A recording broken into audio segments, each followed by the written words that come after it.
Well, thanks, Mark. I appreciate that. And thank you guys for being here and joining us this morning. Of course, my tablet was unlocked 30 seconds ago. All right. Oh, well, that's fun. All right, well, welcome to New Life this morning. I'm Rebecca, if we haven't met yet, and I have a couple of announcements, or I have one announcement myself as well, just to touch base with you guys on. On November 7th, we're going to be doing our One Day to Feed the World offering, which, in case you don't know what that is, what we do is we partner with Convoy of Hope and Fish Food Bank here in Ellensburg and Kansas County, and we take an offering where we encourage you to consider giving to just those, to feeding hungry people. And so the offering that we take that day will be split between the local food bank, excuse me, as well as Convoy of Hope to feed the hungry around the world. And so it's called One Day to Feed the World because the idea is maybe you can take your, what's your one day salary, and donate that. So one day of your wages could go to feeding hungry people. So that's what that's what this is about. And this is the way you can calculate your one day's wage if you want. If you want to go that route, or if there's another amount that you feel like the Lord's laying on your heart, you can do that as well. So that's going to be on November 7th. We wanted to announce that as we went along so that you could remember that it was coming up, or you could, put it in your budget for November, because I know we all have budgets.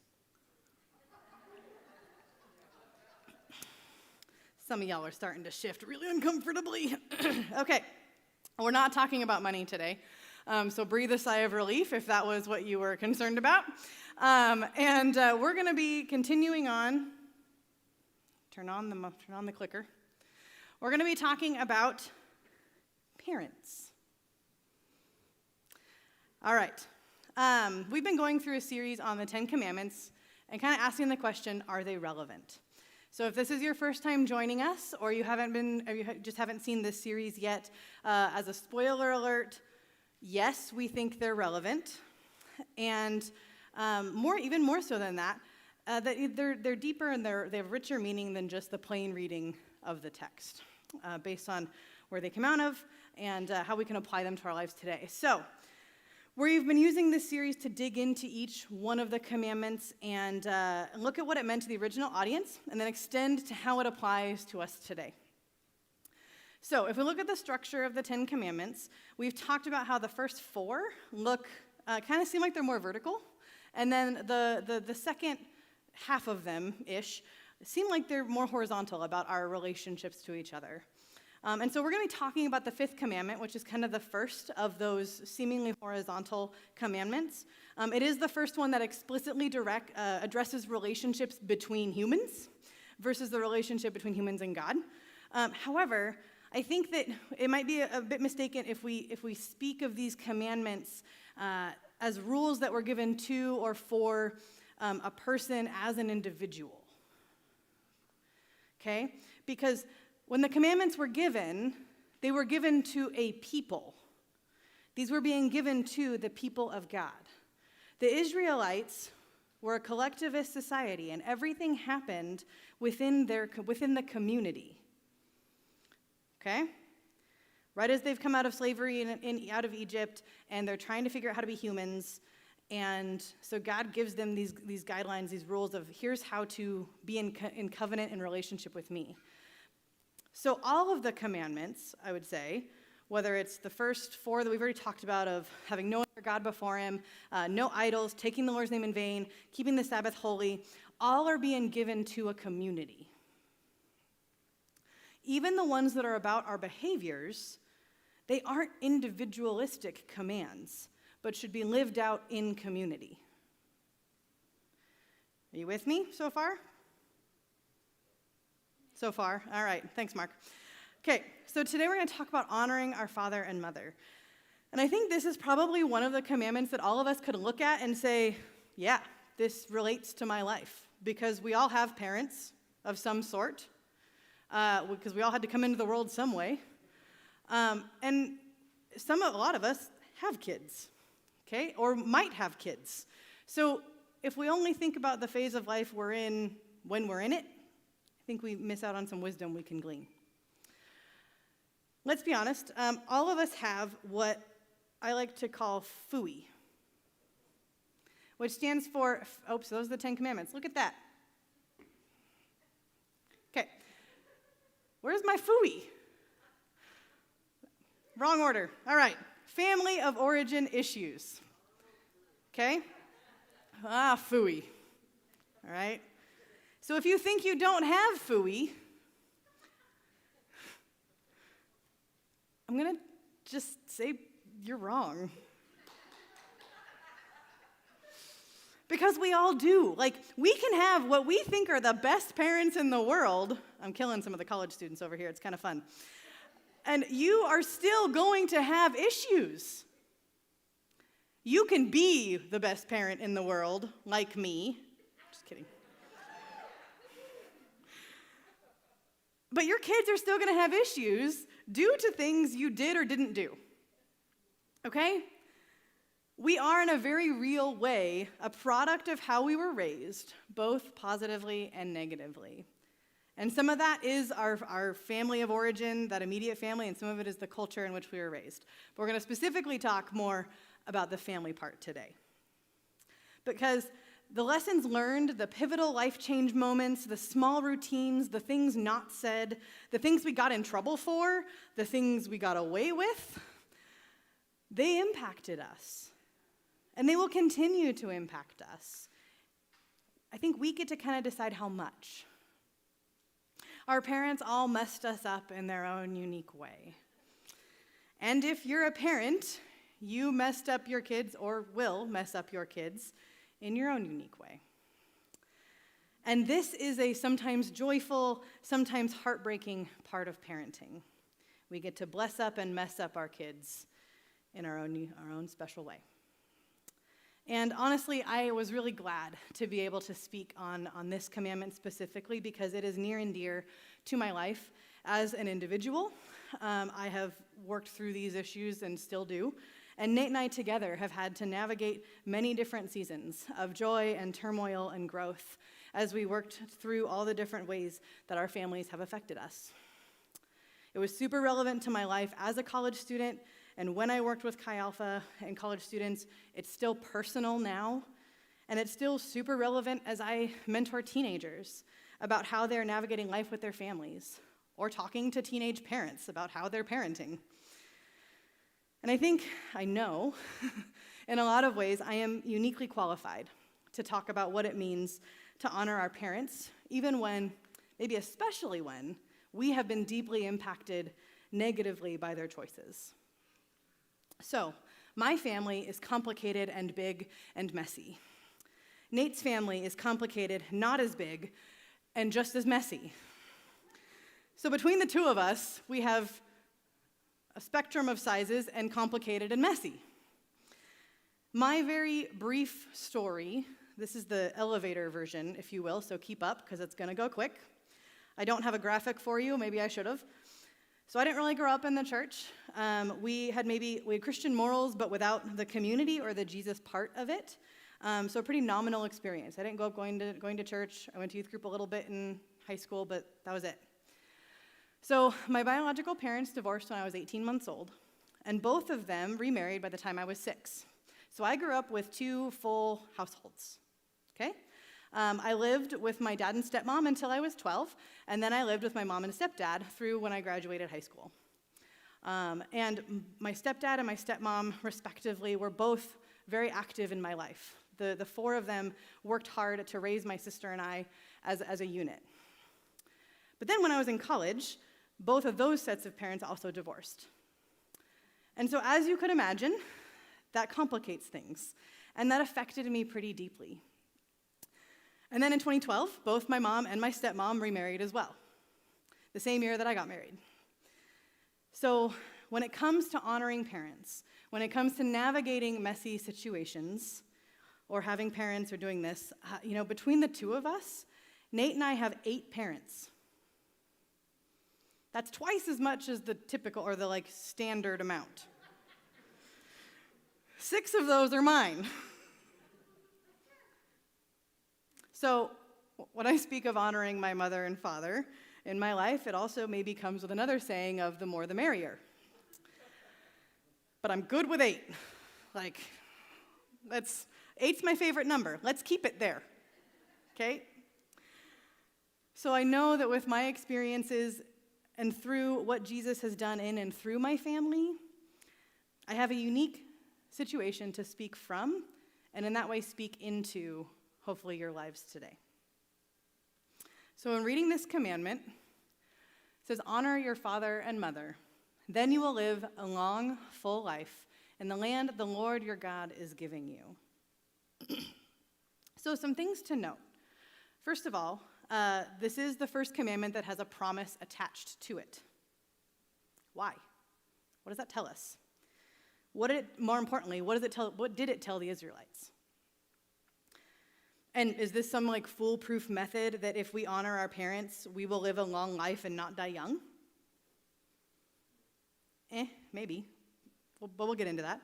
Secondly, what do we do with honor? What does it mean to honor someone? I know for me, if you're a 90s Disney movie fan, the first thing that goes through my head is the song from Mulan, of bringing honor to us all. That song instantly went through my head when I thought, what does it mean to bring honor to someone? But when we read through Scripture, we should always ask, what did this mean to the original audience? So, what would honor your father and mother mean to the people in the ancient Near East who were fresh out of slavery in Egypt? Mostly, it was speaking for caring for their parents as they aged. To put this in context, think about what life would have been like in slavery. Were they able to care for their elderly? No. Realistically, would they be able to care for anyone as well as they actually needed to? Were they able to live in community and care for the vulnerable? There wasn't space or time for that. And so we have to remember that these commandments are basically the very beginning of what the people of Israel are learning about what it's like to be human and to serve and love each other and to serve and love God. The Hebrew word for honor is also an interesting one because it comes from a verb that means, look at that, it means to be heavy, to give weight, or to respect. So it's translated a lot of different ways throughout Scripture, actually. And honor is just one of those. But to be heavy, to give weight, and to respect. So it's translated as honor, respect, or even burden, or other ways in different contexts throughout the Old Testament in particular. So before we decide what it means to us, what did it mean to them? I think oftentimes when we hear this, we've kind of transliterated it to obey your parents. And there's some of that behind there. But culturally, this is largely about honoring them in the way as some of the most valuable in society as the elders, but also as the most vulnerable. If they no longer could work for themselves, they had to have someone who cared for them. The household would have been like mom, dad, grandma, grandpa, aunts and uncles. This was an extended family that lived together. And so when they could no longer work, you took care of them. And when they died, it was your job to make sure they were properly buried. And so this was a reason why not having children back at that time was so catastrophic, because they were ultimately just left to die alone. And unfortunately, I think that still happens in our culture now. So a kid was the primary caring agent for the parent, and they're the one that got the inheritance after they died. That's just how it worked. That's why this was such a big deal to Abraham and Sarah, one of the first families that we read about in Scripture, to have a child, specifically a son, to care for them and to have someone to pass their inheritance on to. So what about this promise that we're given? What does that mean? It seems like it's very much a reap what you sow kind of principle. It's kind of a warning and a promise that your kids are going to see the way that you treat your parents and how you cared for them, and probably treat you the same way. There's a joke that's gone around, I've seen it posted on social media, that be nice to your kids, they'll choose your nursing home, right? And that's kind of actually what this promise is speaking to. That your children need to see you honoring your parents so that they will then honor and take care of you. Does that make sense? Okay. And I think this is relevant for us. But we have a completely different culture, we have a completely different setup. We have different vulnerable people within our society. So I think that ultimately following the fifth commandment we can think of as just living honorably to all those around us, but specifically through different phases of life. So it's going to look different whether you're a child, whether you're a teenager, whether you're a fresh in college or fresh out of college young adult, whether you're a person with your own kids, whether you're an empty nester, whether your parents are gone now and you have your kids, it's going to look different. But I think one truth we have to remember is that they're always your parent, and you're always their kid. Now that dynamic changes and relationships grow and shape, and it's awesome, but those two things are always true.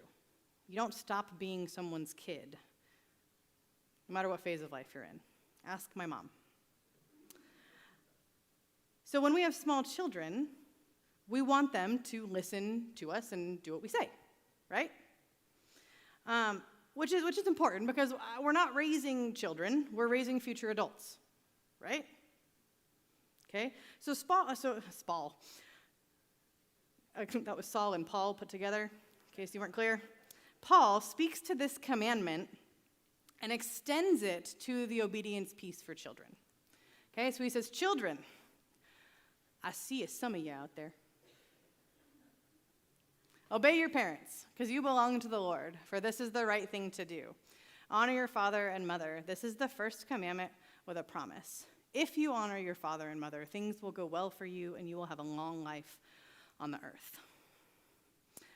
There's more. Forgot this was a longer one. Fathers, do not provoke your children to anger by the way you treat them. Rather, bring them up with the discipline and instruction that comes from the Lord. So there's an extension of the commandment to children specifically that we see in the New Testament for children to obey their parents. And Paul actually talks about it multiple times in different letters. But the phrasing that's used in the Greek is interesting. Because then there's this part of the verse that he's like giving responsibility to parents as well about how we teach them to obey. He says, fathers, okay, and that's a cultural thing that was going on in this specific letter that Paul was talking to, but so you can add mothers in there. We are not off the hook, okay? Fathers and mothers, do not provoke your children to anger by the way you treat them. Okay, so we have this, it's part of our responsibility as well. And it's not, in this original language, it is not a mindless obedience. It is a relational response. We don't want our kids to obey out of a mindless robotic reaction or out of fear. It's an active obedience versus a passive one. An active obedience that comes out of understanding what is the wise or right choice and then choosing it. And parents, I know I too often say when I'm frustrated or tired, just do as you're told. Like, can't you just do what I'm asking you to do? And I know I've said that at least once even this week.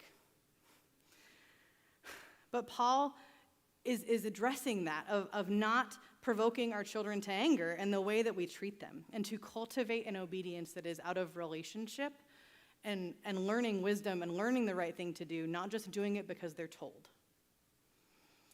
Okay? As an adult, teenagers, adultish, college students, respect and honor is still required, even when we're past maybe the obedience phase, so to speak.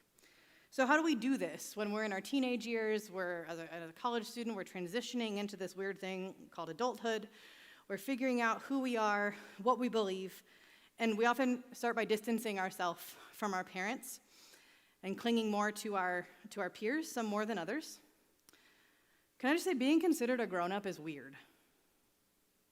Like, someone told me this morning that I dressed like their mom. And it was a college student, and I was like, oof. It was a compliment, but I was like, I don't know what this says about me. I might need to rework my wardrobe here. Because there are things that I didn't do until I was 30, and I still have these things that I'll do, and I'm 33 years old, and I go, oh man, I feel like a grown-up. In theory, I've been a grown-up for a while. And so we have these weird set things of you're 18, you're 21, you're whatever, we have all these milestones, but they're still so subjective. And so there has to be this ebb and flow to the dynamics of how we honor and respect our parents, how that relationship changes. And that's going to be different depending on each kid as well. If you're a parent and you have more than one kid, you realize they're very different from each other. And how you parent one often is not the way you can parent the other. You can try. It's probably not going to, you're not going to get the same results. So I only maybe talk specifically to teenagers and young adults who still feel like I don't know how to be a grown-up with my parents, because that's a weird place to be. It is. There are moments where I'm still there, like I said, and I'm 33.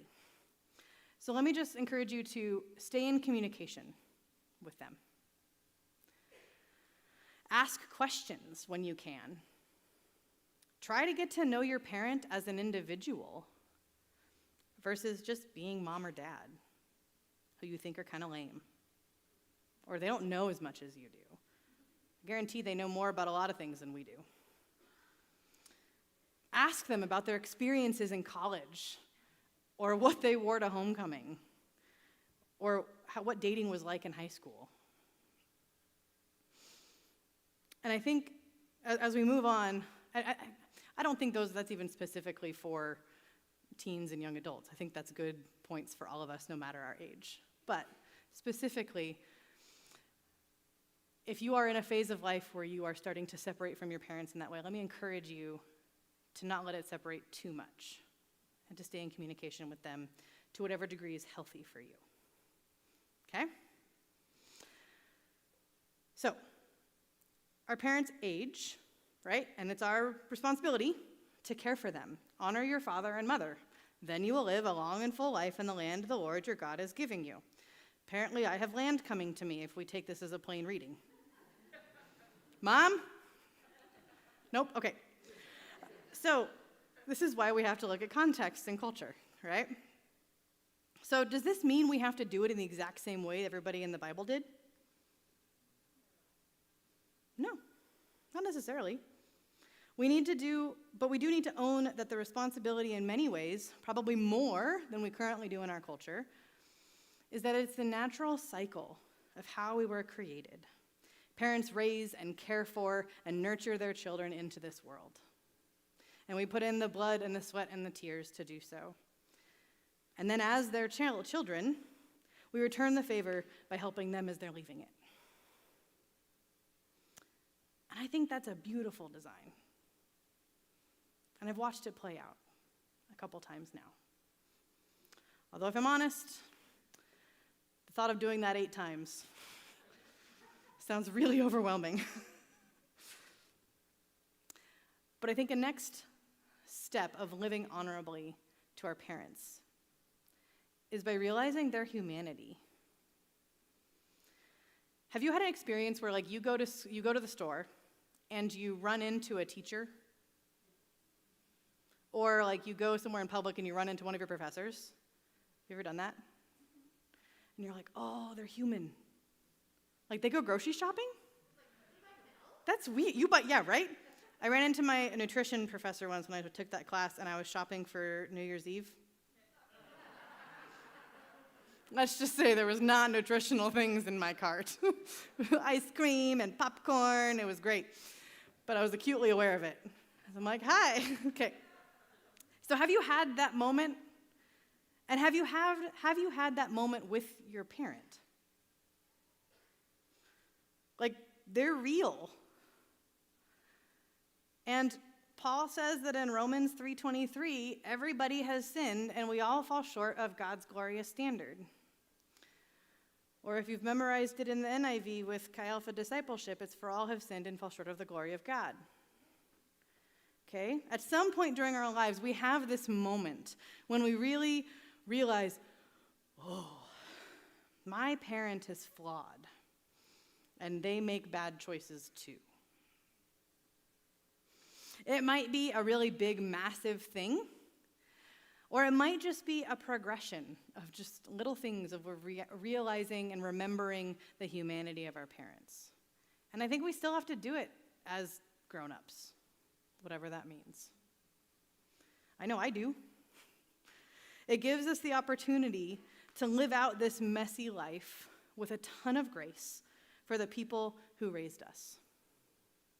We get to extend the grace that we have received from them, from Jesus, back to them.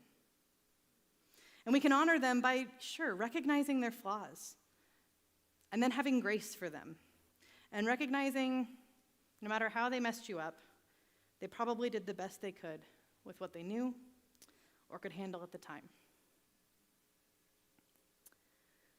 Sanctification and redemption is a lifelong process. So just as we want to be given the grace to grow and change, we have to give our parents that grace and space as well for the duration of their lives. We don't get to just say, hey, you have 2 years, and then that's it, or whatever arbitrary timeline. Paul also says, therefore, my dear friends, as you have always obeyed, not only in my presence, but now much more in my absence, continue to work out your salvation with fear and trembling, for it is God who works in you to will and to act in order to fulfill his good purpose.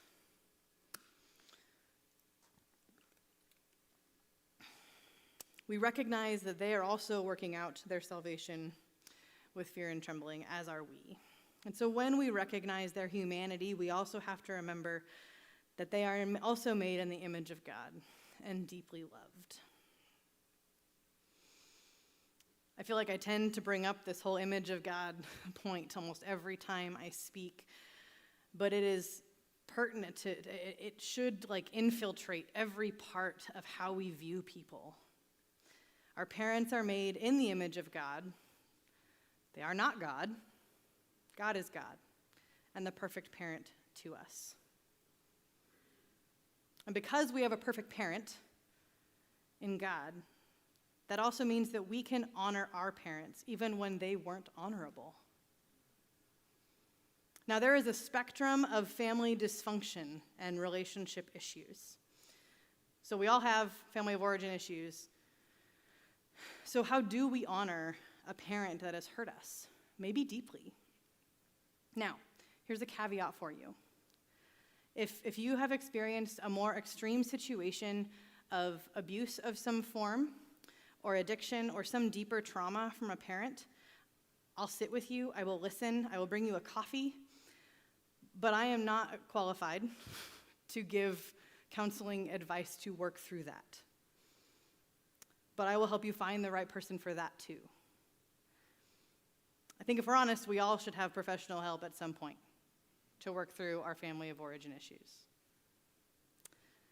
But for maybe the everyday screwing up, how do we honor a parent who has behaved dishonorably? I have thoughts. They're not exhaustive. And maybe afterwards I'd love to hear what you would add or change. But I think, first of all, we have to honor them by forgiving. Now, this is a process, and it has to be remembered every time something triggers a memory or an emotion. And if I'm honest, I have seasons of life, or seasons of time, seasons of life throughout the year, that this is harder for me due to my life. Making holiday plans is one of the most difficult things for me. You could imagine why. There's a lot of people. Okay, I will usually need to have at least one good cry during the holiday season when it comes to making plans for kids' birthdays or holidays, because it's just messy and complicated and we can't see everyone and not everybody gets along, so we can't put them all together, and how do I do this? Okay, and so it makes me angry, and so I go through the forgiveness process over and over and over again on a yearly basis. And it's usually from a different angle every time. And that's okay. But keep going through that process. In Ephesians 4:31 and 32, Paul says to let all bitterness and wrath and anger and clamor and slander be put away from you, along with all malice. Be kind to one another, tenderhearted, forgiving one another as God in Christ forgave you. Oops. We can forgive even when we're, and remember that forgiveness, even as we're coming back around to those things again. But we dishonor when we withhold forgiveness, and ultimately, if we're not following which commandment are we doing? The 5th commandment, it's going to cause more strife and division than necessary. I'm not saying that we shouldn't have any conflict in life, because conflict is inevitable, number one. But also, when handled well, conflict can produce healthier relationships. But unhealthy conflict, suppressing it, lashing out, holding on to it, are ways that we make the situation worse. And then we will continue to dishonor our parents. And if we don't work through the things that wound us, we will continue to pass on that woundedness to our own kids or to others. So as we enter adulthood, it is our responsibility to do a couple things. Is to recognize the way that we have been messed up by our parents, and then take steps to heal and to not use it as an excuse for treating others badly. Paul also says, do not repay anyone evil for evil. Be careful to do what is right in the eyes of everyone. If it is possible, as far as it depends on you, live at peace with everyone. This doesn't mean that we never address conflict, right? Live at peace with everyone. That's not what that means. We can address the things that we need to address, but we also can't hold on to the bitterness. Okay?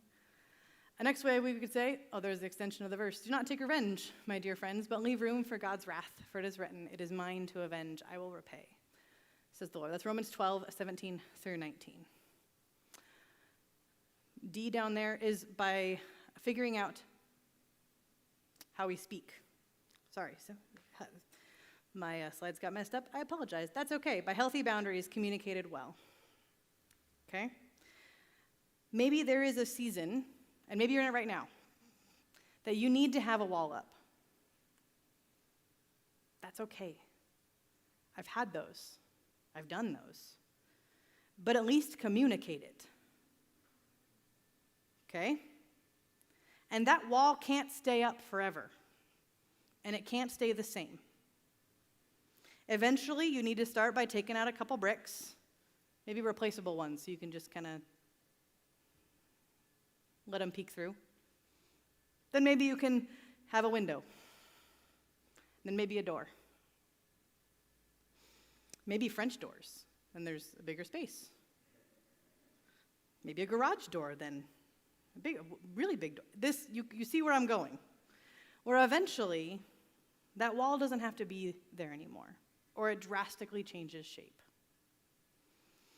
But whatever those boundaries are, communicate them well. I think there's nothing more confusing or hurtful at times than uncommunicated expectations or boundaries. So communicate well. Also, by how we speak. And by this, I mean specifically how we speak about our parents to others in a regular context. Even if they've messed us up, even if we're mad at them, we can communicate in a way that says, man, my dad did this, my mom did this, or whichever parent it was did this, and I'm frustrated and I'm hurt. But we can communicate how we're feeling without saying, man, what a jerk they were, or tearing them down. Or like do you see that difference there? Okay. And how we speak to our parents. Some of us don't hear how we sound when we speak. And I've learned a little bit better. But specifically at certain phases, we don't hear how we speak to our parents at times. So learn to be careful how we speak. And then we figure out how to care for when they're aging. I've seen this modeled in multiple ways throughout my life with different grandparents. As you could guess, lots of parents also means lots of grandparents. So my stepmom's mom, who Antia is named after, lived with our family as she was dying of breast cancer. And then my mom's mom, on the other side, who, when she was dying of Alzheimer's, she had to have professional care because there was just no other way for it. None of us were equipped to be able to do that. And neither way of care is right or wrong. It's so dependent on what your situation is. But it is our responsibility to make sure care is being given. And lastly, I think to live honorably means that we recognize that we need to be caring for all the vulnerable in our lives. When God says, honor your father and mother, then you will live a long life in the land the Lord your God is giving you. I think we can extend this idea to what the Old Testament talks about regarding widows and orphans and refugees. Because Jesus and Paul and James and other authors of the New Testament also spoke about caring for those on the margins. Again, caring is going to look different to each one of us, or who is in our sphere of influence. Okay?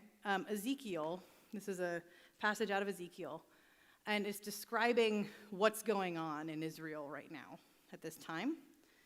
And it says, every leader in Israel who lives within your walls is bent on murder. Fathers and mothers are treated with contempt. Foreigners are forced to pay for protection. Orphans and widows are wronged and oppressed among you. It goes on to say, you despise my holy things and violate my Sabbath days of rest. Do those sound familiar to the Ten Commandments that he's talking about? If you go on to read the full passage, they're nailing many, if not all, of the Ten Commandments of what the Israelites were doing at the time that were messing up. So when we're honoring our parents and caring for them in old age is only part of it. We are called to be people of Jesus, to care for all of those who are vulnerable in our body and society. It's not just the elderly, although that is very important, and we can't miss that. As we go into worship team, if you want to come on up, every person in this room has walked in with junk and baggage and hurt and unhealthy patterns or ways that we've been treated or taught as we grew up. We all have it. But every situation that you walked in here with also has a great possibility for redemption and healing and health. No one in my immediate family was following Jesus when I was growing up. And now, a lot of us are. And several are here. So I've gotten a front row seat of the redemption story of my family. So, as we wrestle with how this looks like in our practical lives, please make sure you don't separate it from the redemption that comes from following Jesus. Now, they might not want to reconcile. They might not want to deal that the other person, whether it's your kid or it's your parent. But as far as we are concerned, we can live at peace. And we can recognize that Paul says, my grace is all you need. My power works best in weakness. So now I am glad to boast about my weaknesses, so the power of Christ can work through me.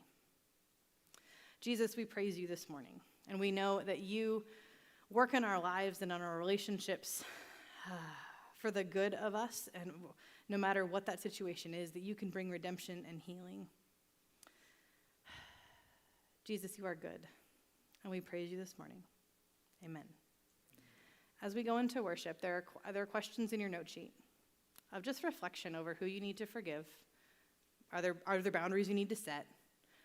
Is there steps you need to take? So I'd encourage you to take this time during worship to journal, whether you have a journal yourself or just in your note sheet, to just reflect on those things.